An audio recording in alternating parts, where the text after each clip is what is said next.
Louvado seja nosso Senhor Jesus Cristo. Eu me chamo Pedro, sou seminarista do Seminário Propedêutico, primeiro ano da formação sacerdotal, na Diocese de São José dos Campos, e estarei compartilhando com vocês o estudo bíblico sobre o 5º capítulo da primeira carta de Pedro. Neste 5º capítulo, Pedro começa exortando aos anciãos. As primeiras palavras desse capítulo são aos anciãos, né? Dependendo da sua Bíblia pode mudar um pouco. Eu estou utilizando a tradução de Jerusalém, né? E as primeiras palavras são de fato aos anciãos. Vamos contextualizar um pouco primeiro quem são os anciãos. Aqui Pedro se refere aos presbíteros, as pessoas colocadas à frente do povo, à frente das comunidades cristãs primitivas.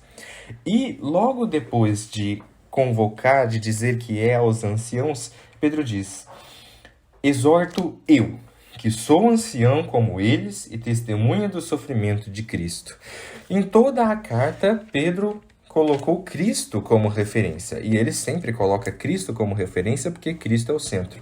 Mas aqui ele coloca algo a mais. Ele se coloca nesta exortação, porque ele se coloca como exemplo também, se coloca como testemunha, não só porque ele também é um ancião, mas porque ele também é testemunha dos sofrimentos, da paixão, morte e ressurreição de Cristo.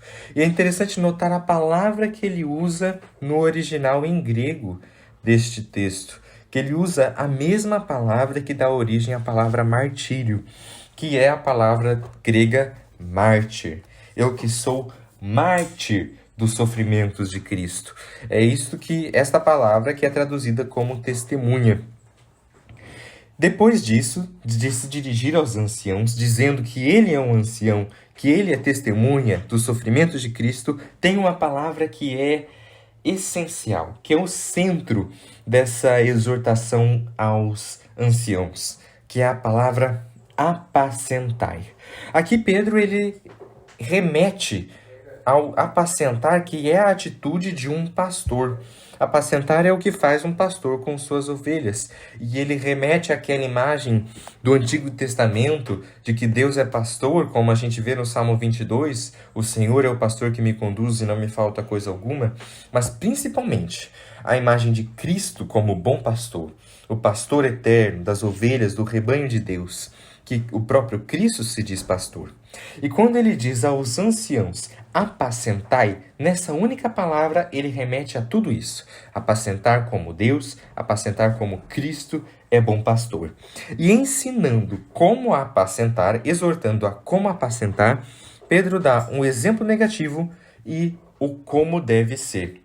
Ele faz isso 3 vezes, que é um número muito significativo também como ênfase. Quando se repete 3 vezes, ele dá 3 exemplos para dar ênfase. Primeiramente, não como por coação. Coação é uma coisa, uma força externa que obriga, que impõe.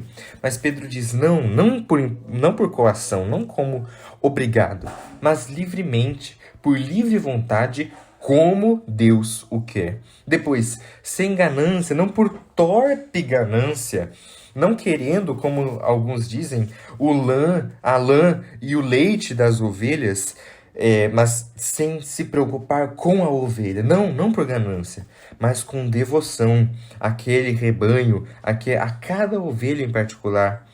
Não também como senhores daqueles que vos couberam por sorte, né? Como diz, não como senhores, não como donos, não com esse sentimento de pertença, de mandar, como dono mesmo, mas como modelo, modelos do rebanho. Resumidamente, nestes 3 exemplos, Pedro diz neste trecho da carta, para apacentar o rebanho de Cristo, apacentar o rebanho de Deus com amor. Pode ser resumido com amor. Ele diz, por livre vontade, com devoção, como modelos, e pode ser resumido, apacentai o povo de Deus, o rebanho de Deus, com amor.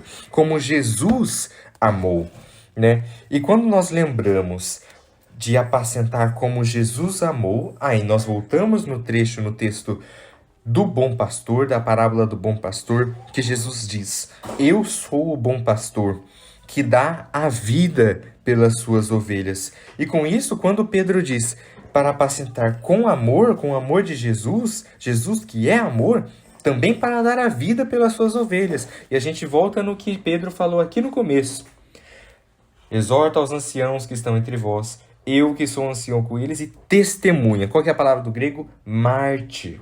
Como mártir dos sofrimentos de Cristo, como testemunha da ressurreição, como um pastor que dá a vida pelas suas ovelhas, por amor a elas e amor a Deus. Essa exortação, ela não é apenas para os padres. Aqui, ele se dirige aos presbíteros, aos que estão à frente do povo de Deus, mas ela não é aplicável somente aos padres, aos bispos, ao Papa, que é o sucessor de Pedro, mas também nas famílias. Nas famílias, os pais, as mães, também têm um rebanho que lhes são confiados. Os avós, os tios, nas comunidades, nas nossas comunidades, nas paróquias, as lideranças de pastoral, também têm um rebanho que lhes é confiado por Deus. E apacentar este rebanho com amor, apacentar essas pessoas com amor, é um dever de todos os que estão em posição de liderança. Todos os que têm alguém para cuidar abaixo de si. Depois disso, Pedro faz uma exortação aos jovens ou aos fiéis. Aqui ele usa o termo jovens como comparação, como uma anteposição ao termo anciãos. Por quê?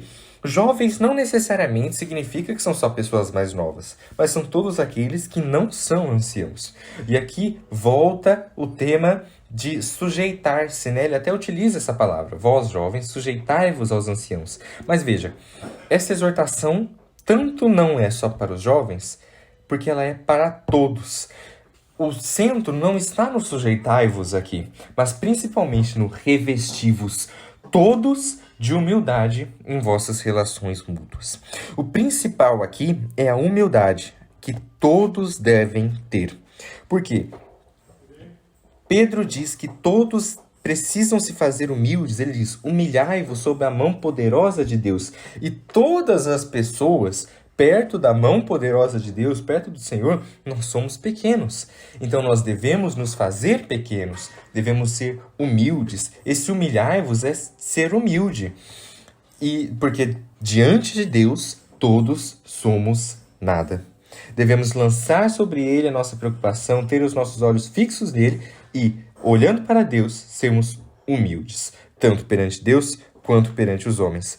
Porque Deus resiste aos soberbos, mas dá sua graça aos humildes. Quando Pedro fala isso, ele também remete ao Magnífica de Maria. E a exortação é para que nós possamos também nos fazer humildes, para que nós possamos repetir o que Maria diz em Lucas 1, versículo 46. Que diz, demonstrou o poder de seu braço, dispersou os orgulhosos, derrubou os poderosos de seus tronos e os humildes exaltou. Somente quando nós nos fizermos humildes, poderemos ser exaltados por Deus e receber na outra vida, depois desta vida, a coroa imperecível da glória. Louvado seja nosso Senhor Jesus Cristo, para sempre seja louvado.